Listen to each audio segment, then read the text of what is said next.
chapitre 8, verset 28. Romains, chapitre 8, verset 28. Nous savons du reste que toutes choses coopèrent ensemble au bien de ceux qui aiment Dieu. Amen. De ceux qui sont appelés à son dessein. Alléluia. Donc, nous avons cette conviction que Dieu va utiliser toutes les circonstances que la sœur Ingrid a pu traverser pour faire concourir toutes choses à son bien. Donc, il y a d'autres desseins qui n'étaient pas forcément dans l'intention de la sœur au moment où elle désirait cet enfant, mais que Dieu va accomplir par l'arrivée de cet enfant. Alléluia. Et dans nos vies, à nous tous, parfois Dieu permet que nous puissions passer par certaines circonstances, mais comme nous ne voyons pas aussi loin que Dieu, nous n'avons pas tous les éléments du plan de Dieu, donc parfois nos cœurs peuvent être dans l'inquiétude. Parfois, nos cœurs peuvent être dans le questionnement. Mais il n'y a pas de hasard dans la vie d'un enfant de Dieu. Alléluia. Parce que le Seigneur nous dit également dans Jean chapitre 10, verset 27, « Mes brebis entendent ma voix et elles me suivent. Amen. Elles ne périront jamais, je les tiens dans le creux de ma main. » Maman. C'est-à-dire que Alléluia. le plan de nos vies repose dans le creux de la main du Seigneur. Et il n'y a pas de hasard. Il n'y a pas de hasard dans la vie d'un enfant de Dieu. Dès que tu te convertis, en fait, Dieu commence à dérouler son projet dans ta vie. Donc, c'est toi-même, c'est nous-mêmes qui pouvons retarder le projet de Dieu parce que soit on n'écoute pas ce que Dieu nous demande de faire et on ne le fait pas. Donc, ça peut retarder, mais le projet de nos vies est dans le creux de la main du Seigneur. Ce n'est plus le diable qui peut décider quelque chose dans nos vies. C'est vraiment Dieu qui a le contrôle de toutes choses. Donc, c'est là où je rejoins vraiment notre sœur Nadia qui disait tout à l'heure que quel que soit le nombre de semaines, même si c'était juste une grossesse de 1 jour, si c'est Dieu qui a posé sa main là-dessus, vraiment l'homme ne pourra rien faire parce qu'il dit que s'il ouvre une porte, personne ne pourra fermer cette porte-là. Alléluia. Personne ne pourra l'ouvrir. Donc, dès que c'est la main de Dieu qui est posée là, la main de l'homme ne peut plus rien faire. La décision de l'homme ne peut plus rien faire. La sagesse de l'homme ne peut plus intervenir. Donc, toutes choses concourent ensemble au bien de ceux qui aiment Dieu. Je bénis le nom du Seigneur pour tout ce qu'il a appris à notre sœur au travers de cette expérience-là, et qu'il va encore lui apprendre. Je bénis le nom du Seigneur pour tout ce qu'il a enseigné à l'Église, pour tout ce qu'il a apporté vraiment au travers vraiment de l'épreuve par laquelle notre sœur est passée, la patience que le Seigneur a déposée dans sa vie, dans son cœur, le fait de demeurer dans la présence de Dieu, chercher la face de Dieu, tous les combats même dans la famille que la sœur a dû mener, cela a même encore amené à ce que l'Église intercède pour sa famille, puisse prier pour le salut des âmes dans sa famille. Tout cela, ça fait partie du bien de ceux qui aiment Dieu. C'est même les personnes qui ont fait du mal à la sœur. Il y a eu un travail de pardon derrière où la sœur s'est déplacée même jusqu'au pays pour aller demander pardon à des personnes. C'est pour ça que je dis vraiment que lorsque l'on regarde les plans du Seigneur sont extraordinaires. C'est-à-dire qu'on peut juste regarder l'enfant, mais derrière ça, avant d'arriver à la grossesse, Dieu a travaillé énormément et c'est puissant.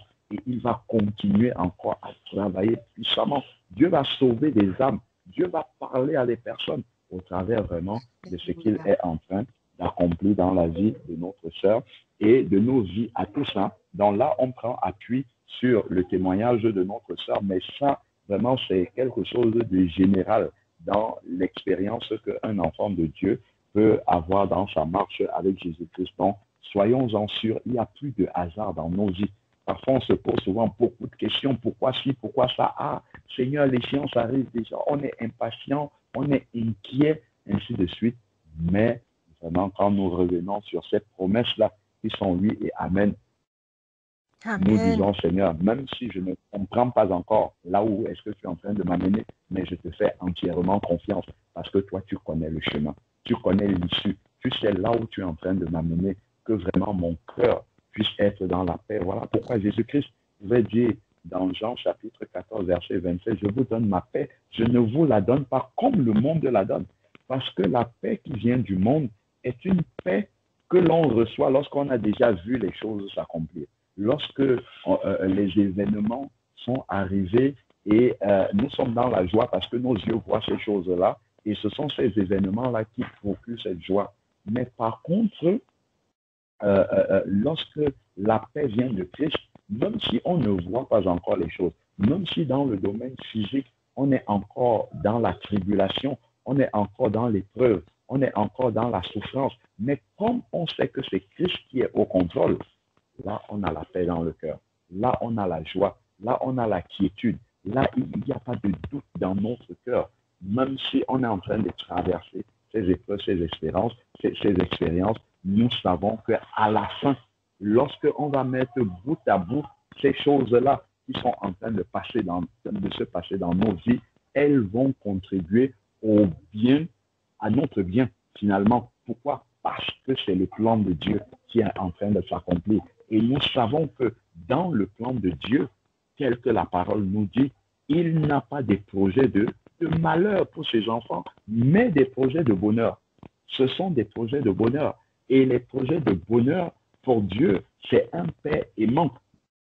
Dieu ne va pas faire de nous des enfants gâtés en nous donnant les choses facilement. S'il nous donne les choses facilement, simplement, on ne saura pas en prendre soin parce que justement, on ne les a pas, on n'a pas mesuré vraiment, comment dire, la valeur des trésors qu'il nous donne.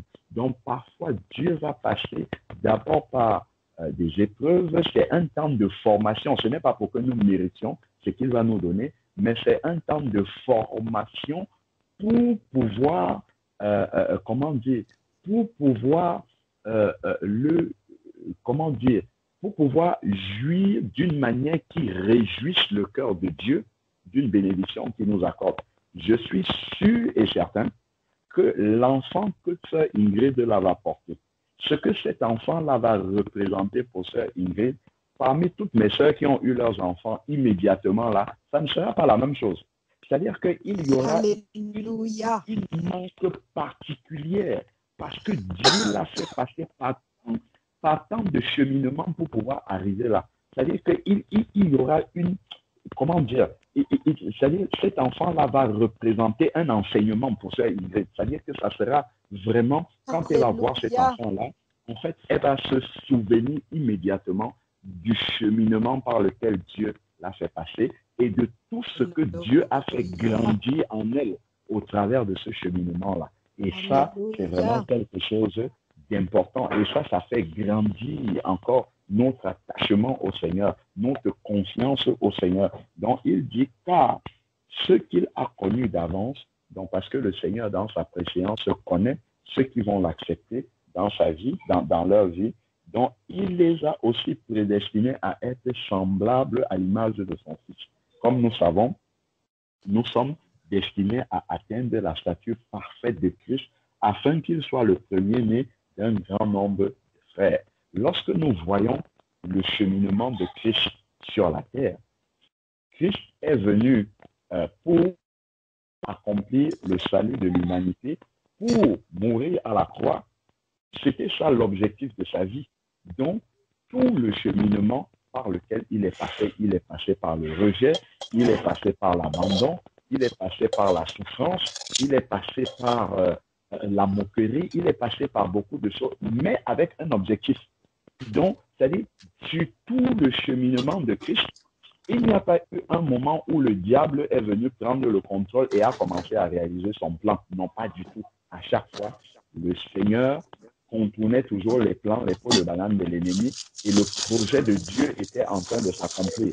On nous dit, afin que Christ soit le premier-né d'un grand nombre de frères, dont notre vie sera aussi comme celle de Christ. Elle est appelée à être comme celle de Christ. Malgré les tribulations, malgré ce qu'il y a, l'objectif final du Seigneur, qui est un projet, doit aboutir, doit s'accomplir. Pour Christ, c'était l'œuvre de la croix. Pour nous également, les projets de Dieu dans nos vies doivent s'accomplir. Et sachons aussi que, comme Christ, le projet final aussi de Dieu, c'est que notre chair meurt complètement à la croix et que nous puissions ressusciter à une vie nouvelle pour pouvoir vivre vraiment totalement en nouveauté de vie, en mettant toute notre espérance dans le Seigneur, parce que ses promesses sont oui et amen. Donc, et ceux qui a prédestinés, nous sommes au verset 30, Romains 8, verset 30, et ceux qu'il a prédestinés, il les a aussi appelés. Et ceux qu'il a appelés, il les a aussi justifiés. Donc, il nous a rendus justes pour que nous puissions tenir dans la présence de Dieu, parce que celui qui n'est pas juste ne peut pas demeurer dans la présence de Dieu. Mais nous ne pouvons pas nous tenir dans sa présence par notre propre justice. C'est une justice que Dieu nous accorde par le sang de Jésus qui a purifié nos péchés, qui nous a justifiés. Et bien maintenant, nous pouvons invoquer le nom du Seigneur en vérité et nos prières sont accueillies dans le ciel. Ça encore, ce sont des promesses qui sont réalisées, qui doivent nous encourager dans notre marche, quelles que soient les difficultés par lesquelles nous pouvons passer. Il les a aussi glorifiés. Alors, verset 31, que dirons-nous donc à ce sujet? Si Dieu est pour nous, qui sera contre nous? Quand nous connaissons l'histoire par laquelle notre sœur Ingrid est passée, vraiment ce verset-ci a tout son sens. Si Dieu est avec notre sœur, qui pourra être contre elle? La sœur a témoigné dans différentes réunions tout ce qui a été tramé dans sa famille depuis son enfance.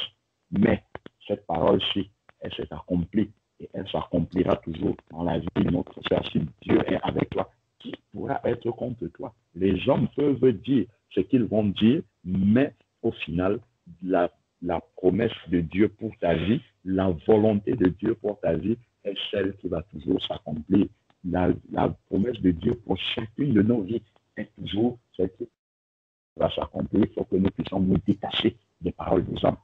Les paroles des hommes n'ont aucune autorité dans notre vie. Ne mettons pas notre foi dans les paroles des hommes. Ne mettons pas notre foi. Si quelqu'un vient et te dit tu ne seras jamais rien, il vient, il te dit je ne sais pas moi, voilà. Il faut que nous puissions attacher notre foi à ce que Dieu a dit.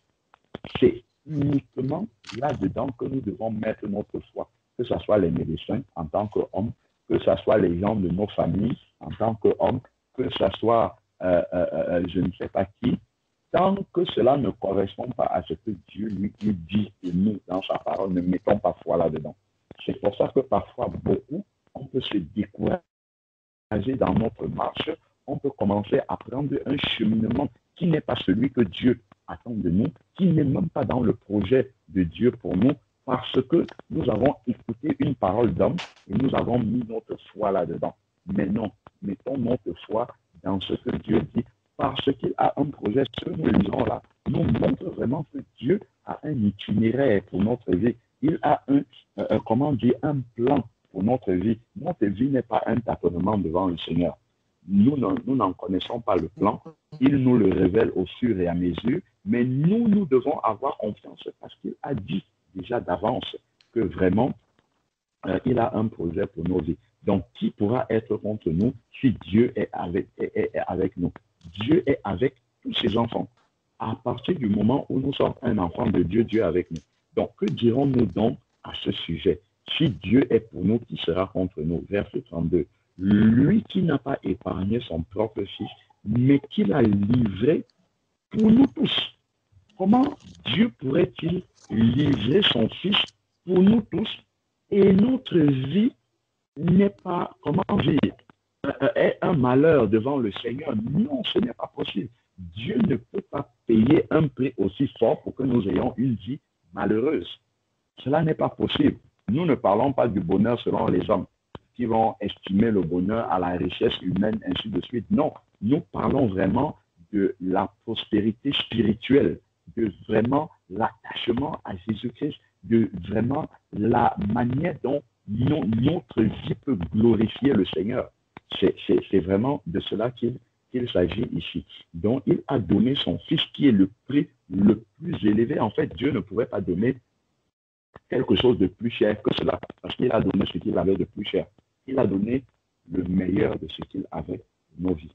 Donc, nous imaginons bien que le projet de nos vies ne peut pas être un projet chaotique, pas du tout, loin de là. Dieu ne peut pas payer aussi cher pour avoir un résultat qui n'est pas conforme à cet amour initial que Dieu a manifesté pour nous, ses enfants. Donc, le plan qu'il a pour nos vies ne peut que refléter cet amour initial qu'il a eu en donnant son Fils en rançon pour nous. Donc, comment ne nous donnera-t-il pas, voilà, je dis même sans avoir lu la suite, comment ne nous donnera-t-il pas aussi tout avec lui par grâce? Si déjà il a donné ce qu'il y a de plus important pour notre salut, à plus forte raison, le reste des domaines de notre vie ne pourront qu'aller dans le sens de manifester l'amour de Dieu pour nous au quotidien.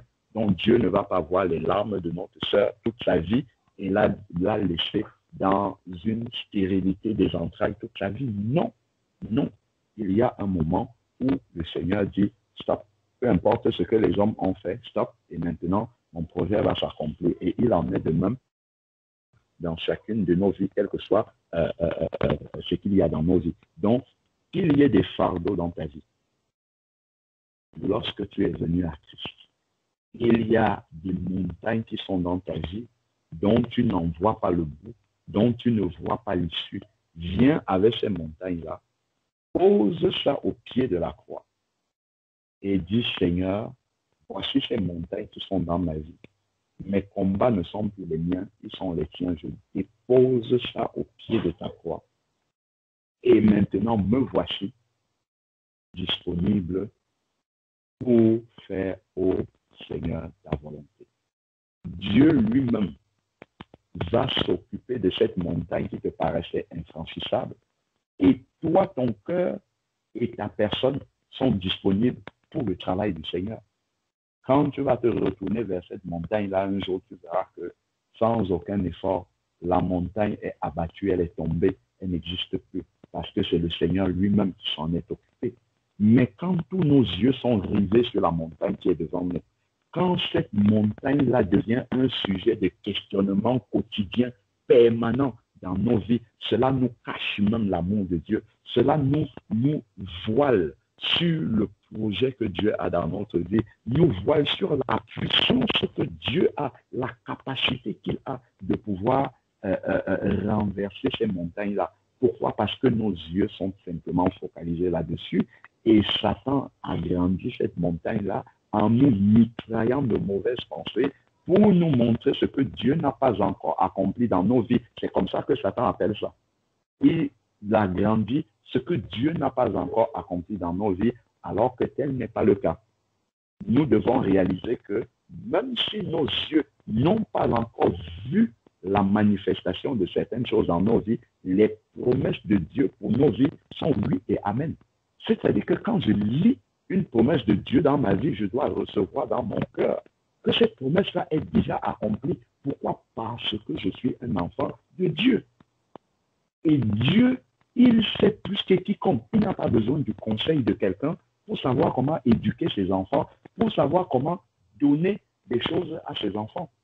Lorsque un papa, une maman est chez elle avec ses enfants, elle, normalement, a reçu de manière naturelle l'amour qu'elle doit manifester à ses enfants. Ce n'est pas le voisin qui va sonner le matin pour dire, écoute, voisine ou voisin, il faut que tu donnes le petit déjeuner à tes enfants.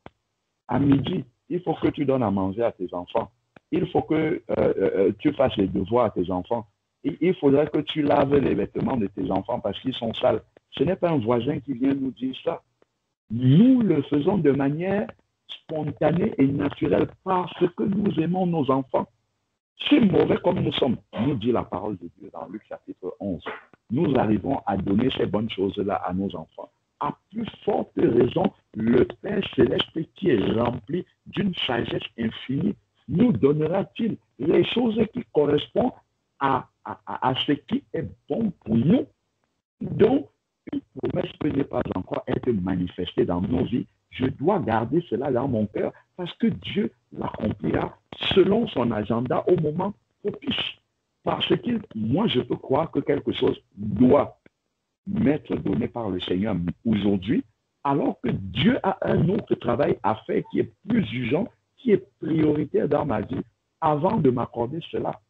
Parce que s'il me l'accorde avant, mon cœur qui est encore mal disposé, mon cœur qui n'est pas encore bien préparé, pourra devenir, comment dire, ce que le Seigneur va me donner deviendra une pierre d'achoppement pour ma croissance spirituelle, deviendra, comment dire, un sujet qui va peut-être m'éloigner de Dieu, un sujet qui va m'enorgueillir, un sujet qui va, comment dire, me conduire loin de la volonté de Dieu.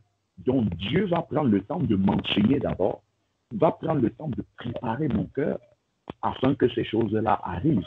Donc ce n'est pas que Dieu ne veut pas, ce n'est pas que Dieu ne peut pas, mais c'est simplement que Dieu estime que le temps n'est pas encore arrivé. Donc ces promesses-là, je dois les garder dans mon cœur comme étant oui et amen, c'est-à-dire réaliser. Ce n'est pas que lorsque mes yeux verront les choses accomplies que je vais dire, waouh, gloire à Dieu, Dieu l'a accompli, c'était accompli depuis longtemps.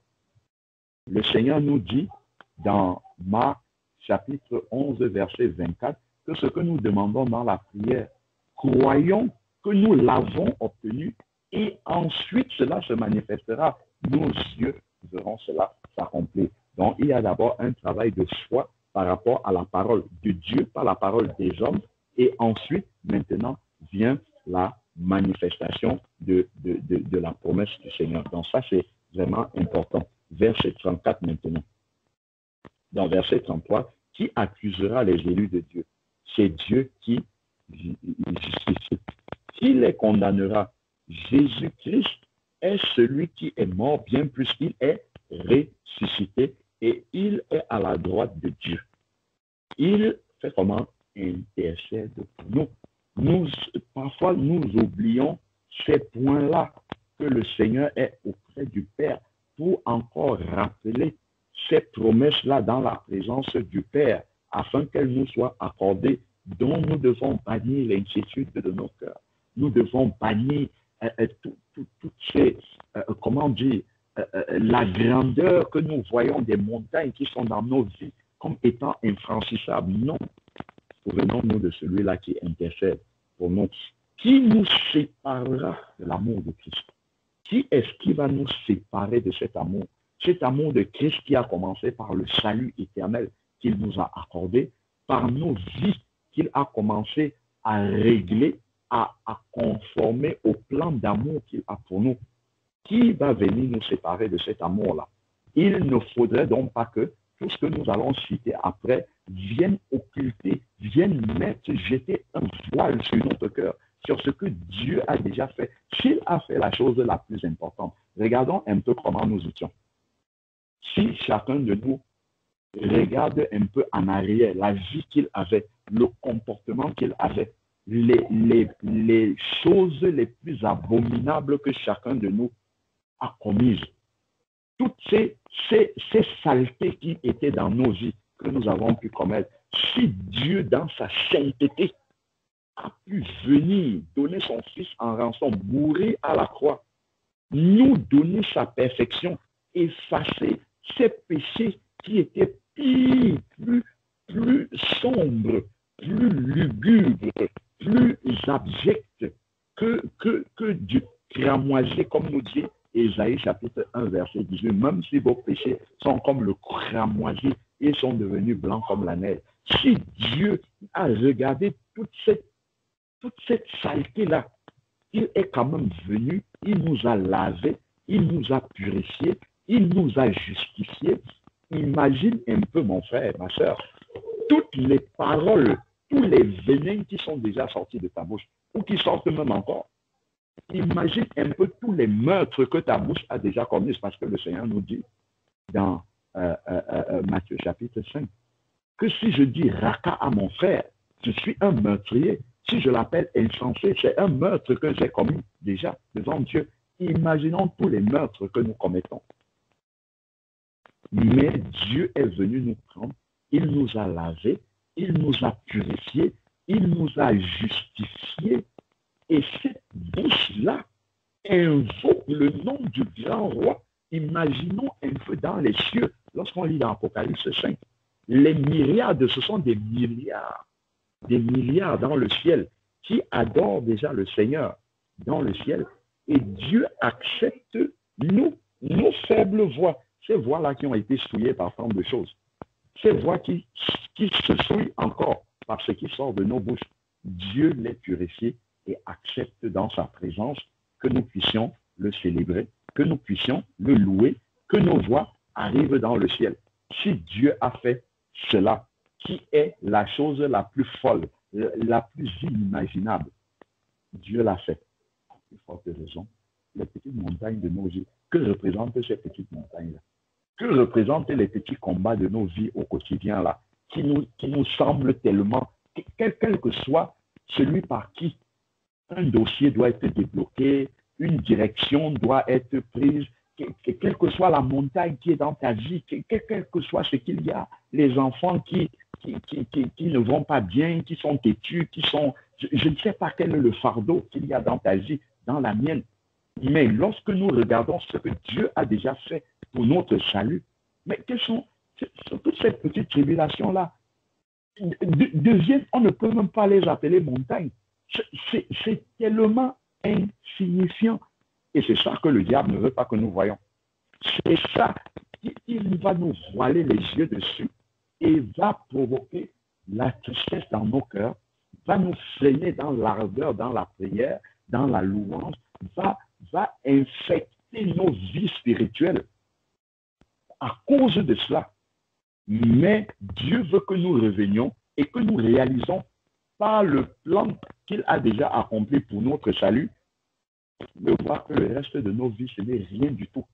Et donc, nous devons demeurer dans réaliser cet amour de Dieu. Si cela s'est déjà manifesté dans le salut, à plus forte raison, dans les autres domaines de nos vies. Donc, tout ce qui va être cité là ne peut pas nous éloigner de l'amour de Dieu manifesté en Jésus-Christ, parce que nous avons déjà vu à quel point le Seigneur nous aime et l'a manifesté. Donc, nous sommes ici au verset 34. Qui les condamnera au verset 35?